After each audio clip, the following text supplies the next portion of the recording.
احترام، اولاد زہرا کا احترام، اولاد رسول کا احترام۔ اب یہ سوال ممبر پہ آیا ہوا ہے کہ سیدزادی کے عقد کے بارے میں۔ سیدزادی کا عقد ہر صورت میں قرآن کی نص کے مطابق سیدزادی کا حق غیر سید سے حرام ہے۔ اللہ نے قرآن میں کہا ہے کہ نبی کی بیویاں تمہاری مائیں، خالائیں نہیں کہا، پھپھیاں نہیں کہا، نبی کی بیویاں تمہاری ماں سے بھی نکاح حرام ہے اور ماں کی بیٹی سے بھی نکاح۔ ساتھ میں امام موسیٰ کاظم علیہ السلام کی اللہم صلی اللہ محمد وسلم 19 بیٹیاں بغیر عقد کے دنیا سے گئی، اور امام تقی علیہ السلام نے ایک باقاعدہ جگیر کا حصہ وقف کیا ہوا تھا جو امام موسیٰ کاظم کی اس اولاد کے لیے وقف کیا تھا، ان بیٹیوں کے لیے جہاں سے انہیں ملتا تھا، کیونکہ ان بیویوں کا کوئی کف نہیں تھا، سیدہ تھی اور غیر سید کے ہاں ان کی شادی نہیں ہو سکتی۔ اب سادات کے احترام میں اللہ قرآن میں تیسری سورت میں کہتا ہے تلک رسول اللہ، کہ ہم نے بعض قوموں کو بعض قوموں پہ فضیلت دی۔ یہ قوموں کا حکم خدا نے کیوں دیا؟ بعض خاندانوں کو بعض خاندانوں پہ فضیلت دی۔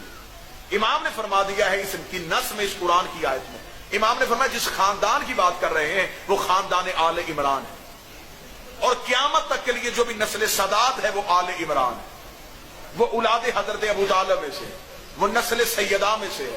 اور بے شک اہل سنت بھی ہو، وہ نماز میں جب درود پڑھتا ہے تو وہ درود میں آل عمران پہ درود پڑھتا ہے، وہ آل عمران پہ درود نہیں، وہ قیامت تک کی سادات پہ درود پڑھتا ہے۔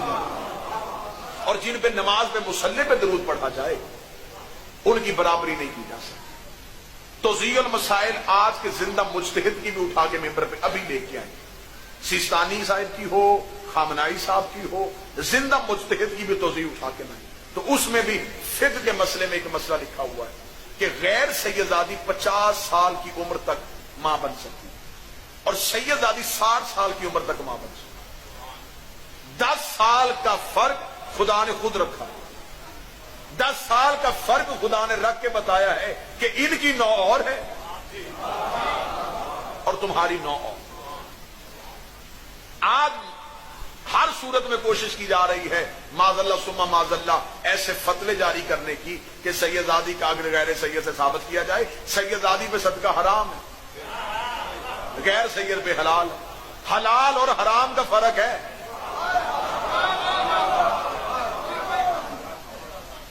بالکل سیدزادی کے ہاں سیدزادی کی طرف کسی نے اگر یوں، اور یہ لفظ ہیں کہ جب مولا امیر المومنین سے بی بی کے رشتہ مانگنے کے لیے ایک شخص نے جسارت کی تھی تو مولا نے غصے میں آ کے مولا نے اسے لفظ کہا تھا کہ اے نجس ماں کے بیٹے، تجھ میں اتنی ضرورت ہے کہ تو علی کی بیٹی کا رشتہ مانگ سکے؟ قیامت تک کے لیے جو نسل سادات ہے یہ نسل جناب سیدہ فاطمہ الزہرا۔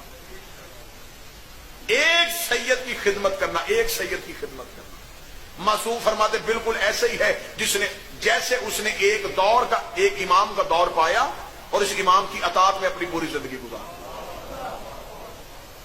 180 کے قریب مذہب آل محمد میں معصومین کی دلیلیں مذہب شیعہ کی کتب میں تواتر کے ساتھ نکلی ہوئی، جس میں سادات کی عزت اور احترام کا لکھا ہوا۔ اتنا سادات کی عزت اور احترام کے نجف کے عالم دین انہیں خود امام حسین علیہ السلام نے اپنے کربلا میں زائرین کے جو وقف جگہ ہے، امام نے کہا تھا کہ جب یہ عالم دنیا سے جائے تو اسے میرے حرم میں جگہ دینا، اسے میرے حرم میں قبر کی جگہ دینا۔ وہاں کے جتنے مجاورین تھے اس نے عالم دین کو کہا کہ مختلف لوگوں کو خواب میں یہ آیا ہے کہ جب یہ عالم دنیا سے جائے تو اسے میرے حرم کے اندر قبر کی جگہ دینا۔ تو انہوں نے اس سے کہا کہ ہمیں کوئی عمل ایسا بتا جو عمل آپ کرتے ہیں جس کی وجہ سے حسین نے آپ کو اتنا قبول کیا۔ انہوں نے کہا کہ میں اپنی پوری زندگی میں نوٹ کرتا ہوں کہ میں نے کون سا ایسا عمل کیا۔ پھر ایک دن ایک شخص ان کے پاس بیٹھا ہوا تھا، اس نے دیکھا کہ وہ کتاب پڑھاتے ہوئے تھوڑی دیر بعد اٹھ کے کھڑے ہو جاتے۔ اسے کہا کہ آپ درس پڑھاتے ہوئے اٹھ کے کیوں کھڑے ہوتے؟ انہوں نے کہا میں اٹھ کے اس لیے کھڑا ہوتا ہوں کہ میرے ہمسائے میں ایک سادات کا گھر ہے، ان کا بچہ کھیلتا ہوا دروازے کے آگے سے گزرتا، میں اس بچے کے احترام میں اٹھ کے کھڑا ہو جاتا۔ صرف میری زندگی میں ایک ہی عمل جو میں نے کیا وہ یہ عمل کیا ہے کہ میں نے اولاد زہرا کا اٹھ کے استقبال کیا۔ اولاد سیدہ کا اٹھ کے استقبال کیا۔ آج بات مشہور کر دی گئی ہے، نہیں جی اللہ تقوی کی بنیاد پہ، اللہ کے تقوی کی بنیاد پہ تو اعمال کی منزلت ہے۔ اللہ نے تو یہ فرق خود ہی ڈال دیا ہے۔ سادات اپنی مرضی سے سیدوں کے گھر پیدا نہیں ہوئے، اس قابل تھے تو اللہ نے اس نسل میں رکھا، ان کی رگوں میں وہ خون رکھا کہ انہیں اولاد جناب سیدہ میں شامل کیا گیا، انہیں درود میں شامل کیا گیا۔ ان کے ہاں خمس، اور خمس کے بارے میں امام سے پوچھا گیا تھا کہ مولا یہ سادات کو جو خمس دیا جاتا ہے کیا یہ پیسہ سادات کا حق ہے؟ امام کے چہرے پہ جلال آیا، امام نے کہا تجھے شرم نہیں آتی؟ تجھے نہیں پتا دین اسلام میں سب سے زیادہ خرچہ ہماری ماں خدیجہ کا تھا؟ قیامت تک کے لیے بھی امت، قیامت تک کے لیے بھی امت اگر سادات کی خدمت کرتی رہے تو وہ حق ادا نہیں ہو سکتا، کیونکہ دین کی بنیاد پہ جو سب سے زیادہ خرچہ ہے وہ خرچ ہی جناب خدیجہ الکبریٰ، اور نسل سادات کا ڈائریکٹ تعلق جناب خدیجہ کے ساتھ۔ لہذا کسی مولوی کے چکر میں آ کے سیدزادی کو اور سید کو اپنے جیسا نہ سمجھ، سادات کی دہلیز کا احترام کرنا۔ مذہب شیعہ میں اس سے بڑھ کے اور کیا مسئلہ ہو سکتا ہے کہ سید اگر نماز جماعت میں پیچھے آ کے کھڑا ہو جائے تو اس عالم پہ واجب ہے کہ وہ سید سے اجازت مانگ کے نماز پڑھے۔ بے شک وہ پڑھا نہیں سکتا لیکن مصلی کا وارث وہی